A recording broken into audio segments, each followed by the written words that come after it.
Hello friends, आज की class में हम देखेंगे रिवीजन। और आज जब रिवीजन हमारा कंप्लीट होगा इस पोएम का, उसके बाद हमारा प्रेजेंटेशन चलेगा। तो ये पोएम आपकी इतनी परफेक्ट हो जाएगी कि इस बार अगर इसमें से अगर 4 मार्क्स के लिए अगर कोई क्वेश्चन आता है, I think you will not lag behind in attempting that question. आप उस प्रश्न को टच करने में नहीं रहेंगे पीछे, आप निश्चित तौर से उसे टच करेंगे। तो दोस्तों अब शुरू करते हैं। Now we will count to 12। अब हम 12 तक गिनेंगे और हम सब शांत रहेंगे। पोइट कहता है कि मैं भी 12 तक गिन रहा हूँ और आप भी 12 तक गिनो। और जिस समय हम 12 तक गिनते हैं, हाफ ऑफ द डे हम साइलेंट रहते हैं। और सुनो मेरी बात, ध्यान से सुनो मैं क्या कहना चाहता हूँ। एक बार के लिए पृथ्वी की सतह पर हम किसी भी प्रकार की भाषा में कम्युनिकेट ना करें, ना हम किसी प्रकार के टेली कम्युनिकेशन करें, ना हम किसी प्रकार के ट्रांसपोर्टेशन से कम्युनिकेशन करें, ना किसी प्रकार की साइन लैंग्वेज का यूज़ करें, ना किसी प्रकार के जेस्चर्स यूज़ करें। We just stop communicating with others in any language. Any language का मतलब है किसी भी प्रकार की भाषा में। लेट स्टॉप, चलो हम रुक जाएं फॉर 1 सेकेंड, 1 सेकेंड के लिए किसी भी प्रकार की एक्टिविटी को ना करें। बस सोचें, माइंड जरूर चलाना है, ऐसा नहीं कि माइंड को भी सुला दें। And not move our arms so much.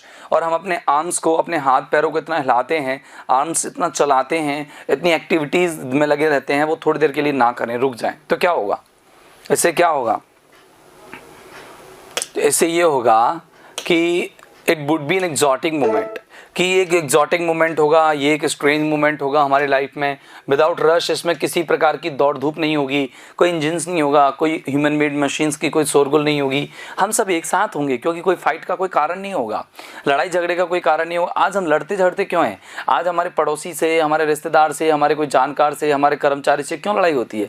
सिर्फ इस पैसे की वजह से, मटेरियलिस्टिक लाइफ की वजह से। और वो पॉइंट यही कहता है कि हम सब एक साथ होंगे। एक अजीब सा क्या होगी, एक अचानक आई हुई अजीबता होगी, एक विचित्रता होगी। और जो मछुआरा है वो ठंडे समुद्र में व्हेल मछली को नुकसान नहीं पहुंचाएगा। कहने का मतलब अमीर जो है गरीबों को यातना देना बंद कर देगा।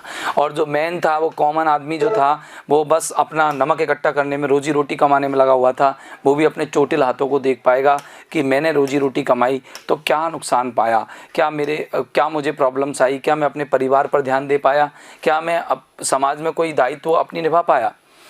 वो लोग जो प्रकृति के खिलाफ युद्ध लड़ते हैं, गैस का युद्ध, आग का युद्ध, वो लोग जीत तो पा लेते हैं, लेकिन जीतने का आनंद लेने वाले सर्वाइवर्स उनको नहीं मिलते। क्यों नहीं मिलते? क्योंकि उन्होंने गवाया किसको है। आपने देखो कई वॉर्स देखे होंगे कि कई वॉर्स क्या हुआ, होते वॉर्स थे, लेकिन उसका आनंद लेने वाले बचते ही नहीं हैं। यानी कि जो युद्ध होते हैं उनका मतलब युद्ध का जो जीत का जो आनंद है वो नहीं ले पाते। आपने देखा मूवी भी आई थी, बाहुबली मूवी आई थी, और भी ऐसी कई मूवीज़ आती हैं, तो आप देखते होंगे वॉर्स होते हैं उनमें।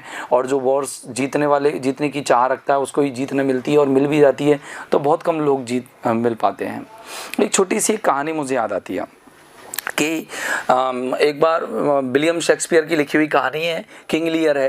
कि किंग लियर की 3 बेटियां होती हैं और 2 बेटियां उसकी बड़ी खूबसूरत समझदार होती है, छोटी बेटी थोड़ी सी कम समझदार होती है। तो क्या है कि वो बाप की नज़रों में, बल्कि छोटी सी बेटी ज़्यादा समझदार होती है। तो जब बेटियों का विवाह करना होता है, उसको शादी करनी होती है, तो उससे पहले वो तीनों बेटियों को बुलाता है और पूछता है कि भाई, बड़ी से पूछता है कि तुम्हें शादी के बाद तुम किसे प्रेम करोगी? तो उसने कहा कि पिताजी आप ही को, क्योंकि आपने हमें पाला है, पोसा है, हम आपको कैसे भूल सकते हैं। दूसरी से पूछे तो दूसरी ने भी सही कहा। तो तीसरी से जब पूछा गया, तीसरी ने कहा कि 50% आपको और 50% मेरे ससुराल में मेरे पति को, सास ससुर को। तो पिताजी बड़े नाराज़ हो गए कि यार ये कैसे, कि पाला मैंने और प्रेम तो वो 50% उन लोगों को करेगी जिनको जानती नहीं है। ठीक है, तो उसको गुस्सा आ गई। उसने क्या है कि अपनी दोनों बेटियों की शादी तो बड़े बड़े राजकुमारों से की, और छोटी बेटी के लिए जो उस इलाके का सबसे गरीब था उसको उठा करके उससे शादी कर दी। अब क्या हुआ कि दोनों बड़ी बेटियां जो थी वो बड़े बड़े महलों में, राजमहलों में आनंद लेने लगी। छोटी बेटी जो है वो एक गरीब के साथ रह रही थी। दरअसल वो गरीब नहीं था, वो किसी राज्य का राजकुमार था, बहुत बड़ा राजकुमार था। और अब जब उसके पिताजी एक्सपायर हो गए तो वो उस राज्य का राजा बन गया, और उसका जो देश निकाला था वो भोग रहा था, है ना, उस राजा किंग लियर के जो राज्य में। इसीलिए वो गरीब था उस जगह पर। अब जब वो वापस, उसका समय ख़त्म हो गया उसके वनवास का, तो वापस जा कर के वो छोटी छोटी बेटी जो थी वो अब बहुत पैसे वाली हो गई। अब क्या हुआ कि जब पिताजी की उम्र ऐसी हो गई थी कि अब कोई घर में देख रेख करने वाला नहीं है, तो उन्होंने कहा कि मैं अपनी दोनों बेटियों के यहाँ चलता हूँ, क्योंकि मैंने उनको बहुत सारा तो धन दिया है और बहुत बढ़िया बढ़िया परिवारों में उनकी शादी की है। छोटी बेटी से तो वो भूल ही चुका था, उम्मीद की कोई किरण नहीं थी। तो दोनों बहनों के पास जब गए वो, तो 6 महीने एक के यहाँ रहने करने ने लिया। तो दोनों बहनें उसको रखने के लिए तैयार नहीं थी, किंग लियर को। वो कहती कि नहीं मैं बाहर जा रही हूँ, कह देना कि बड़ी जो है बाहर चली गई, फिर छोटी चली गई, तो बहुत केयर नहीं करते थे वो। तो एक दिन क्या हुआ कि दोनों बहनों ने डिसाइड किया कि हम क्या करते हैं कि जो हमारी प्रॉपर्टी है एक दूसरे के नाम है, मतलब दोनों बहन में से एक मर जाएगी तो उसकी प्रॉपर्टी मेरे हाथ आ जाएगी। मतलब दोनों बहनों ने एक दूसरे को मारने का निर्णय ले लिया। एक बहन ने क्या है, उस बड़ी बहन ने छोटी बहन को खाने पर बुलाया, छोटी गई तो छोटी के हाथ में छुरी ले गई, चाकू, है ना। तो अब जैसी वो खाना खाने लगी तो खाने में जहर मिलाया हुआ था। तो जो सेकंड नंबर की बेटी थी वो तो जहर से मर गई, और जहर से मरी थी। उससे पहले क्या था, जब वो बड़ी बेटी ने उसका स्वागत करने के लिए दरवाज़ा खोला था, उसने चाकू पहले ही घोंप दिया था। तो वो खाना खाने बैठ गई थी, क्योंकि भाई अब जब मैं आई हूँ यहाँ और मरी गई है बड़ी बहन, तो क्या है खाना खा के जाऊँ। तो दोनों ही मर गई वहाँ। अब जब दोनों मर गई तो छोटी बची। अब क्या है कि राजा बहुत कमज़ोर हो गया था, दोनों बेटियों की तरफ से उसको कोई बड़ी बेटियों की तरफ से कोई मदद नहीं मिल रही थी, और छोटी बेटी थी उससे तो उम्मीद थी नहीं। तो राजा के ऊपर क्या विदेशी जो सैनिक थे, राजा थे, उन्होंने आक्रमण कर दिया कमज़ोर देख करके, क्योंकि हर कोई कमज़ोर पर ही हावी होता है। अब क्या है कि ये खबर छोटी बेटी को मिल गई। अब छोटी बेटी तो किसी बड़े राज्य की राजकुमारी थी, रानी थी, तो वो भी क्या है अपनी पूरी सेना के साथ अपने पिताजी की मदद के लिए आ गई। अब आ गई तो क्या हुआ कि किंग लियर के साथ वो लड़ी। किंग लियर अचंभे में था, हतप्रभ था कि मेरी बेटी जिसको मैं नकारा समझता था वही मेरी मदद कर रही है, दोनों बेटियों ने मुझे तो निकाल दिया। अब क्या है कि जब, और भी इसमें गहरी कहानी है लेकिन मैं आपको छोटे से समय के लिए समझाना चाह रहा हूँ। फिर क्या हुआ कि जब दोनों बेटी, जो वो बेटी है ना, वो लगभग लास्ट में क्या है वो हर्ट हो जाती है किसी की बाण से या किसी की तीर से, तो वो क्या होती है वो अपने पिता की गोद में ही प्राण दे देती है। सबसे छोटी बेटी मर जाती है, तीनों बहनें गई। अब बाप जो है सदमे को सहन नहीं कर पाता, वो वहाँ एक्सपायर हो जाता है। तो देखो जीत तो मिल गई, जीत तो मिल गई राजा को, क्योंकि उसकी बेटी ने सबको मार दिया। अब जीत तो मिल गई, लेकिन उस जीत को एंजॉय करने के लिए कोई सर्वाइवर नहीं बचा। तो ये कहते हैं कि हम लोग प्रकृति के खिलाफ युद्ध जब लड़ेंगे, प्रकृति को डैमेज करेंगे, तो प्रकृति को किसी को नहीं बख्शेगी, सबको डैमेज कर देगी।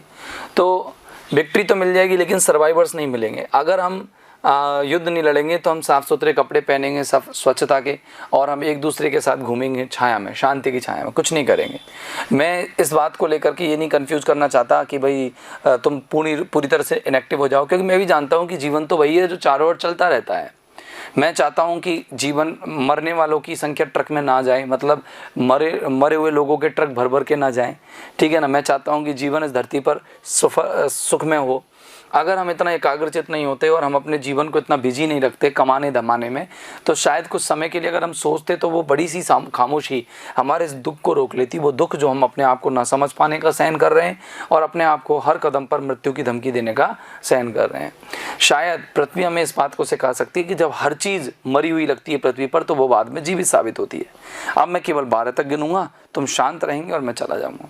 पृथ्वी पर आप देखते हो, आप छोटा सा बीज बोते हो, राइट, छोटा सा बीज बोते हो, पृथ्वी बिल्कुल शांत स्थिर सी लगती है। ऐसा लगता है कि पृथ्वी पर तो कितना भी मार लो, जंप पैर वैर, कोई असर नहीं होगा। लेकिन जब आप इसमें छोटा सा बीज बोते हो तो बीज कुछ समय के बाद कली बन जाता है, कली पौधा बन जाता है, उसमें फूल आ जाते हैं, फल आ जाते हैं, कभी कभी बहुत बड़ा पेड़ भी बन जाता है। तो आप देखते हो पृथ्वी में कहीं ना कहीं लाइफ तो है।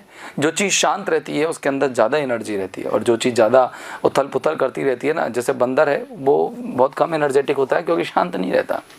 Now I will count up to 12। अब वो आदत से बंदर है क्योंकि वो छीना झपटी तो करेगा ही, एंड यू विल कीप